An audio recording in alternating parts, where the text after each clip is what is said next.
Boxing Truth here, back with another video. Make sure to smash that like button, subscribe, all that good stuff. Alright, let's talk about a fight that kind of surprised me for a couple of reasons. Canelo Smith, Canelo going right back to the zone after being in litigation with them. It surprised me because I didn't think Canelo was going to go right back to the zone following that mess that he had with the litigation with Oscar and the zone, and to go back to a place where he wasn't being fulfilled with his contractual agreements. But he took the money bag from Eddie Hearn. I mean, they're putting up all the risk for this fight. There's no more license fees that Canelo is getting from the zone. He's not getting that guaranteed minimum anymore of $35 million per fight.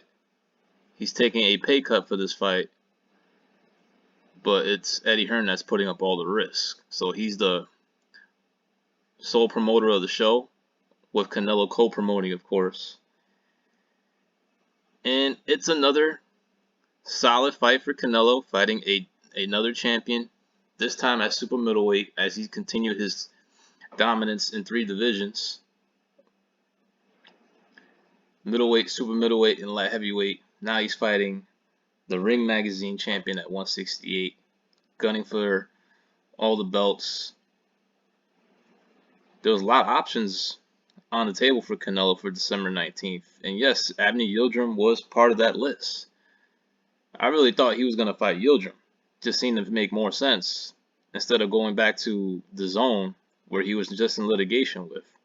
I thought they would put that fight on free TV, Fox, put it in Texas, and it would have been a good showcase win for Canelo. But Canelo's looking for a bigger challenge, and Callum Smith is that challenge. Does he beat Canelo? No, he doesn't. I think Canelo is going to look spectacular in this fight. Smith is a good boxer from distance. He's going to have to keep it long, keep it on the outside, try to tame Canelo with the jab, but he just doesn't have the inside game to really keep Canelo off of him. If he couldn't keep Ryder off of him, Canelo's going to have an easier time to get inside. He has a lot more skills, a lot more head movement, counter-punching ability, and he's stronger than Ryder.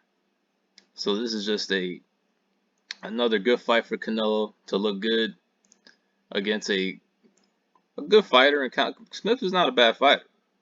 He had a bad performance against Ryder. Some people thought he lost, but it is what it is. He's a good fighter. He throws good combinations. He's looked spectacular in some of his fights, but he's fighting the best in the world, and it's just not going to be enough. You just can't keep it long with Canelo. You got to be able to fight him on the inside as well. You got to be able to keep him off of you. That's what Kovalev found out. Kovalev was effective keeping it long, but he faded and got knocked out as Canelo got inside. And Smith, he can't let Canelo get inside. He's going to have to keep him from a distance. As soon as he gets inside, it's a wrap. He might get stopped with body shots because Canelo is a tremendous body puncher, and he uses that to his advantage when he's in there with a much taller opponent. Canelo, coming off a year layoff, going into another major fight, and he's going to make easy work of another Matchroom fighter. What's interesting is that, I watched the interview Canelo did in Spanish. He pretty much said that, look, he's going to be on his own. He's not going to sign with anybody. I don't believe so. He's going to co-promote his fights with all the promoters in the game, willing to work with all the promoters as long as the fight makes the most sense for him. So going forward, he's going to be a co-promoter. Well, his name's going to be attached to the billboard, to the billing. But the sole promoter of the show, the lead promoter, will be taking all the risk. So that's good. That's good news. The only risk that Canelo is taking, though, is that he has no protection. That's the risk you play when you're a free agent and you're trying to be your own man and trying to be by yourself and trying to just doing business on your own. There's a risk involved. You could get robbed.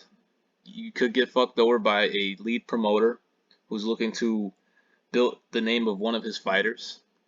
Do not let a decision fight be that competitive, because that's what Mikey had to deal with the PBC. I mean, he was brought there to lose to Adrian Broner to build his ass up and get him a big victory.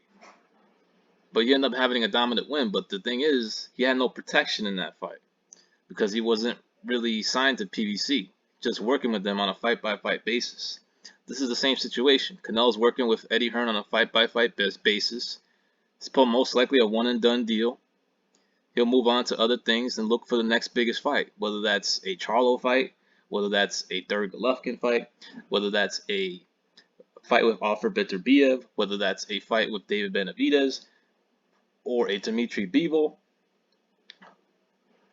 or a Jaime Munguia in the future. A lot of options for Canelo going forward, but he's taking a risk by having no protection from a promoter. He's going to have to be dominant in all of his victories going forward because, there's a possibility of getting robbed. This is what you have to deal with when you're a free agent. You got all these suits trying to fuck you over so they can big up one of their fighters that they promote. So Canelo's going to have to, not leave it in the judge's hands if he doesn't have to. Make sure he goes in there and puts on dominant displays because he has no protection.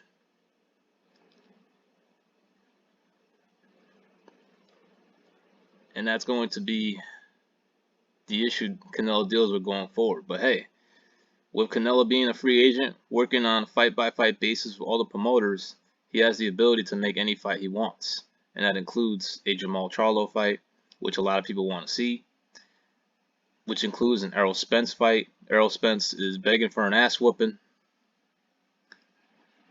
And I'm telling you, man, Canelo will oblige. Now he has no barrier to keep these fights from happening. You want the fight? Just call Canelo's manager, Eddie Reynoso. Put up the money, put up the risk, Canelo will show up. It's that simple. Canelo will make easy work of Callum Smith on December 19th. Expect another knockout showcase victory, which is crazy because Callum's not a bad fighter and a worthy world champion, but he doesn't have what it takes to beat a Canelo Alvarez. Canelo, to become a 4-division champion officially, he'll become the Ring Magazine and WBA super middleweight champion of the world. He'll move on. Most likely will fight a PBC fighter after this next. I don't think the third Golovkin fight is going to happen. Even though they're on the same time frame, Golovkin's deal is being restructured with Dazn as I speak, as he got fucked over with Canelo leaving. But I think Canelo's done with Triple G. I mean, he could fight him just for the payday, but it's really not a challenge for him, and Canelo's looking for a bigger challenge. So I expect Canelo to do something not what people expect him to do. He'll most likely fight a PBC fighter next after this win against Callum Smith, whether that's Caleb Plant, whether that's Jamal Charlo, or possibly Errol Spence sometime in the future if he continues to win, if he doesn't get upset by Danny Garcia. So, exciting times for Canelo ahead, but no protection going forward. He will have to win his fights by dominant displays or demolition jobs in the ring. This is the cards you play with when you're a free agent in boxing. Canelo better watch out though. Could possibly get robbed in the future. This is Boxing Truth. I'm out.